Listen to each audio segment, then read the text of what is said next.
बिस्मिल्लाहिर्रहमानिर्रहीम। आप मेरा यूट्यूब चैनल देख रहे हैं माइंडसेट। आज की जो वीडियो है वो स्पेशली मेरे एक व्यूअर हैं अशफाक साहब, उनकी रिक्वेस्ट पे ये वीडियो मैं कर रहा हूँ और उनकी डिमांड थी कि फ़िनलैंड के बारे में वो जानना चाहते हैं, उसकी वीज़ा डिटेल्स क्या हैं। फ़िनलैंड की कोई भी एम्बेसी पाकिस्तान में मौजूद नहीं है और ना ही उसका कोई कॉन्सुलेट है। फ़िनलैंड की जो वीज़ा डिटेल्स हैं या फ़िनलैंड का वीज़ा अगर हासिल करना है पाकिस्तानियों को तो उसके लिए उनको नीदरलैंड एम्बेसी इस्लामाबाद जाना होगा और उसके थ्रू अप्लाई करना होगा। फ़िनलैंड की चूँकि एम्बेसी नहीं है तो नीदरलैंड की एम्बेसी का वीज़ा भी नीदरलैंड से ही मिलेगा और फ़िनलैंड का वीज़ा भी नीदरलैंड की एम्बेसी से ही हासिल हो सकेगा। 3 सिंपल से स्टेप्स हैं और सिंपल तो नहीं है, थोड़े से कॉम्प्लिकेटेड हैं, लेकिन चूँकि फ़िनलैंड शेंजन कंट्रीज़ है, यूरोपीय यूनियन में उसकी करेंसी यूरो है और अगर आपको फ़िनलैंड का वीज़ा मिलता है तो इसका मतलब है कि आप 26 कंट्रीज़ बआसानी घूम सकते हैं।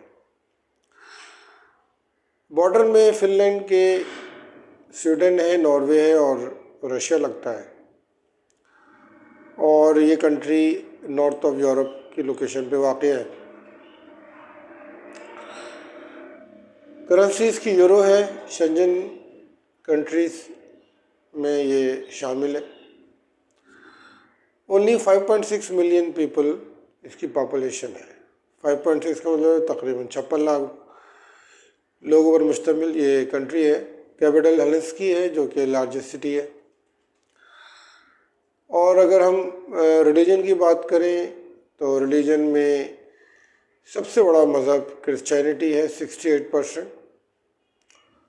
30% का कोई मज़हब नहीं है और 2% जो है वो दीगर मज़ाहिब या उसके मानने वाले फ़िनलैंड में रहते हैं।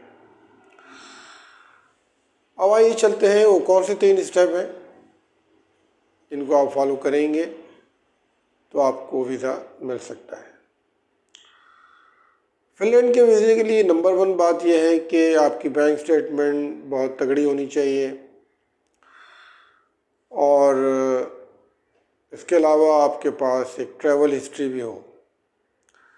तो अगर ये दोनों चीज़ें बआसानी आपके पास अवेलेबल हैं तो आपको फ़िनलैंड का वीज़ा मिल सकता है।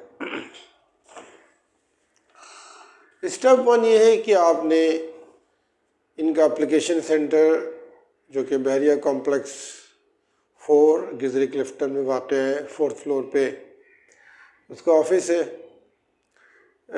कंपनी है VFS ग्लोबल यानी जेरीस इंटरनेशनल। आपको कम से कम 3 महीने पहले ऑनलाइन नीदरलैंड की एम्बेसी की वेबसाइट पे जाना होगा। उस पर लिंक मौजूद है VFS ग्लोबल का, वहाँ पे जाकर आपको ऑनलाइन अपॉइंटमेंट लेना होगा। क्योंकि रश बहुत है तो इसलिए कम से कम 3 महीने पहले आप अप्लाई करें ताकि आपको अपॉइंटमेंट जो है महीने या सवा महीने में मिल जाए। ये स्टेप 1 है। स्टेप 2 जो है वो आपने नीदरलैंड ही की एम्बेसी की वेबसाइट, जिसका लिंक मैं डिस्क्रिप्शन में प्रोवाइड कर रहा हूँ, उस पर आपने जाना है और लॉगिन होना है। एक अकाउंट क्रिएट करेंगे आप, ऑनलाइन फॉर्म को फिलअप करेंगे। ये ऑनलाइन फॉर्म अकाउंट के ड्राफ्ट्स फोल्डर में पहुंच जाएगा। माय ड्राफ्ट्स का जो फोल्डर है वहाँ पे आपकी एप्लीकेशन फॉर्म मौजूद है। आप इसको भरेंगे और भरने के बाद इसका प्रिंट आउट लेंगे और उसको को अपने पास रखेंगे। थर्ड स्टेप में जब ये दोनों काम हो जाएंगे तो अब आपको अप्लाई करना है। अप्लाई करने के लिए आपको appointment slip, visa application form और जो रिक्वायर्ड डॉक्यूमेंट्स हैं जो कि मैं आगे चल के आपके बताऊंगा, वो आपने VFS ग्लोबल एप्लीकेशन सेंटर पे अपॉइंटमेंट वाले दिन पहुंचना है और वहाँ जाके सबमिट कराना है। 80 यूरो अडल्ट के लिए है, यानी कि 6 साल से ऊपर तक के जितने भी लोग हैं, 12 साल से ऊपर तक जितने भी लोग हैं वो 80 यूरो फीस पे करेंगे, जबकि 6 to less than 12 ईयर्स के जो अफराद हैं वो 40 यूरो पे फी करेंगे वीज़ा हासिल करने के लिए, और उससे छोटे जो बच्चे हैं वो फ्री है, उनका वीज़ा फ़ी कोई फ़ी नहीं है। तो वीज़ा फ़ी, डॉक्यूमेंट्स, अपॉइंटमेंट जो आपकी स्लिप है वो, और एप्लीकेशन फॉर्म और उसके साथ रिक्वायर्ड डॉक्यूमेंट्स आप सबमिट करेंगे अपॉइंटमेंट वाले दिन। ये 3 स्टेप है, और मैंने VFS ग्लोबल का लिंक भी मौजूद है डिस्क्रिप्शन में, और नेदरलैंड की एम्बेसी का लिंक भी मौजूद है। तो आप वहाँ जाके बआसानी ये दोनों चीज़ें देख सकते हैं और उसको समझ सकते हैं। अब आइए चलते हैं डॉक्यूमेंट्स की तरफ कि वो कौन कौन से डॉक्यूमेंट्स हैं जो आपके लिए ज़रूरी हैं। डॉक्यूमेंट्स जो हैं, जैसे कि मैंने अपनी पिछली वीडियोस में भी आपको डिस्कस किया है और बताया है कि शेंजन कंट्री में जितनी भी कंट्रीज़ हैं, यानी कि 26 कंट्रीज़, उनके जो डॉक्यूमेंट्स हैं, स्पेशली टूरिज़म की बात कर रहा हूँ मैं, टूरिस्ट वीज़े की, सिंगल एंट्री वीज़ा जो कि लेस देन 90 डेज़ का होता है, उसके जो डॉक्यूमेंट्स हैं वो सेम है, क्योंकि ये एक ट्रीटी है 26 कंट्री के दरमियान, जिसके मुताबिक हर कंट्री उसको फॉलो करती है। वो डॉक्यूमेंट्स क्या क्या हैं इसको रिपीट कर देता हूँ मैं, पिछले वीडियोस में भी आप देख सकते हैं। NIC कॉपी है, पासपोर्ट आपका चाहिए जिसकी वैलिडिटी 6 मंथ्स की हो, प्रीवियस पासपोर्ट्स की कॉपीज़, और प्रीवियस अगर वीज़े लगे हुए हैं तो उनकी कॉपी भी जमा होगी ओरिजिनल पासपोर्ट्स के साथ। NIC कॉपी जमा होगी। FRC family registration certificate, you will get this certificate from NADRA easily. उसके बाद फ़्लाइट रिजर्वेशन, फ़्लाइट को आपने सिर्फ रिज़र्व करना है और पेमेंट नहीं करनी, बल्कि सिर्फ ऑनलाइन रिज़र्व करना है। ये मैं तकरीबन अपनी हर वीडियो में बताता हूँ कि आपने परचेज़ नहीं करना टिकट, बल्कि उसको रिज़र्व करना है ऑनलाइन, या एयरलाइन की जो कंपनी है उसके ऑफिस से उसको सिर्फ रिज़र्व करना है। होटल की भी बुकिंग करनी है, रिजर्वेशन करनी है।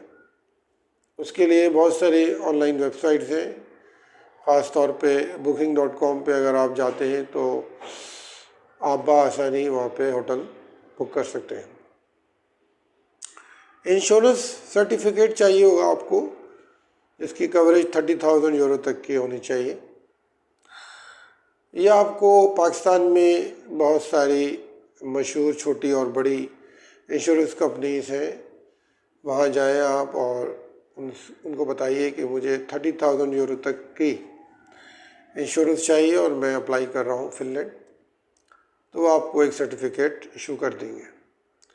कंपनीज में ICI है, EFU है, स्टेट लाइफ है, आदम जी इंश्योरेंस कंपनी है, और भी बहुत सारी कंपनीज मौजूद हैं।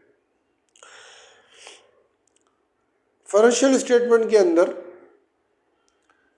अब जो सबसे इम्पोर्टेंट चीज़ है वो आपकी फाइनेंशियल पोजीशन है कि आपके बैंक में कितनी अमाउंट है, कितने पैसे हैं जो कि आपने शो करने हैं एम्बेसी में, और आपका केस जो है उसकी मजबूती का ताल्लुक़ आपकी फाइनेंशियल स्टेटस से है।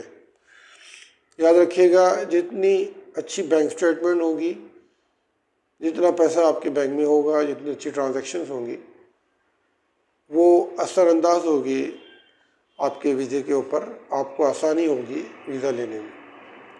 तो बैंक स्टेटमेंट 6 मंथ्स, उसके साथ मेंटेनेंस सर्टिफिकेट, ये 2 इम्पोर्टेंट डॉक्यूमेंट हैं।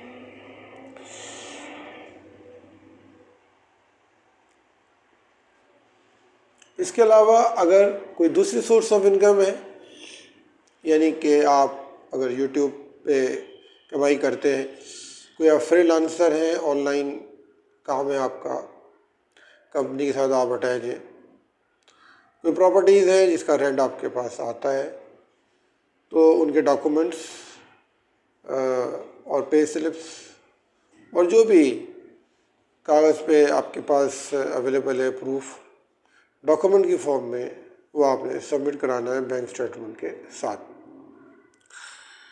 अगर आप किसी कंपनी में एम्प्लॉयमेंट है आपकी, तो 3 महीने की पे स्लिप्स, ऑफिस का एनओसी लेटर, जिसमें ये बताया जाएगा कि आप जो जा रहे हैं, फिनलैंड जा रहे हैं, तो हम इजाज़त देते हैं, एनओसी देते हैं अपने एम्प्लॉय को। उसमें डिटेल होगी, एम्प्लॉयमेंट लेटर होगा और लेटर हेड पे कंपनी के ये बात सारी बताई जाएगी। अगर आप बिज़नेस करते हैं तो बिज़नेस सर्टिफिकेट, फाइलर है तो टैक्स रिटर्न होगा 2 years in case of filer. FBR के टैक्स रिटर्न 2 इयर्स का जो सर्टिफिकेट है वो आपको शो करना होगा। अगर आप रिटायर्ड हैं तो पेंशन सर्टिफिकेट और उसकी डिटेल। अगर कोई स्पॉन्सर है, कोई आपके गार्जियन है, बड़ा भाई है जो बाहर है या पाकिस्तान में मौजूद है, या और कोई आपका करीबी अजीज़ है या दोस्त है जो आपको स्पॉन्सर कर रहा है, तो स्पॉन्सर की भी तमाम डिटेल सबमिट होगी। उसमें बैंक स्टेटमेंट्स है, उसके एनआईसी है और बहुत सारी चीज़ें हैं। अगर आप स्टूडेंट हैं तो स्टूडेंट का इनरोलमेंट कार्ड, और यूनिवर्सिटी में पढ़ते हैं तो यूनिवर्सिटी का इनरोलमेंट कार्ड और जो दीगर चीज़ें हैं यूनिवर्सिटी की, वो आपको शो करनी होगी। तो ये तमाम स्टेटमेंट थी जो आपने अपनी एप्लीकेशन फॉर्म के साथ at the time of appointment JFS global Gizri Clifton Karachi में सबमिट करानी है 80 यूरो फीस के साथ, और अपॉइंटमेंट स्लिप, डॉक्यूमेंट फॉर्म और इन तमाम चीज़ें आपने जमा करानी है। एक बात याद रखिएगा कि एप्लीकेशन सेंटर में आपके फिंगरप्रिंट्स लिए जाएंगे और आपका फ़ोटोग्राफ लिया जाएगा डिजिटली, तो ये 2 चीज़ें वहीं पर आपसे वसूल की जाएंगी। तो मेरी आपसे गुजारिश ये है कि आप अपनी बैंक स्टेटमेंट को अच्छा करें, अगर अच्छी है तो बहुत अच्छी बात है, और अगर हिस्ट्री नहीं है तो कोई बात नहीं है, लेकिन अगर बैंक स्टेटमेंट है बहुत अच्छी तो बहुत चांसेस हैं कि आपको वीज़ा मिल जाएगा। इस उम्मीद के साथ कि आपको वीडियो पसंद आई होगी, तो कमेंट्स बॉक्स में मुझे अपनी राय का ज़रूर इजहार कीजिएगा, और अगर आपको किसी ऐसी कंट्री की वीडियो चाहिए के बारे में आप जानना चाहते हैं जिसकी वीडियो मैंने अभी तक नहीं की है, तो मुझे उसके बारे में लिखें, मैं उसको रिस्पॉन्ड करूँगा। इन अल्फाज के साथ आपसे इजाज़त तलब करता हूँ। टेक केयर एंड अल्लाह हाफिज़।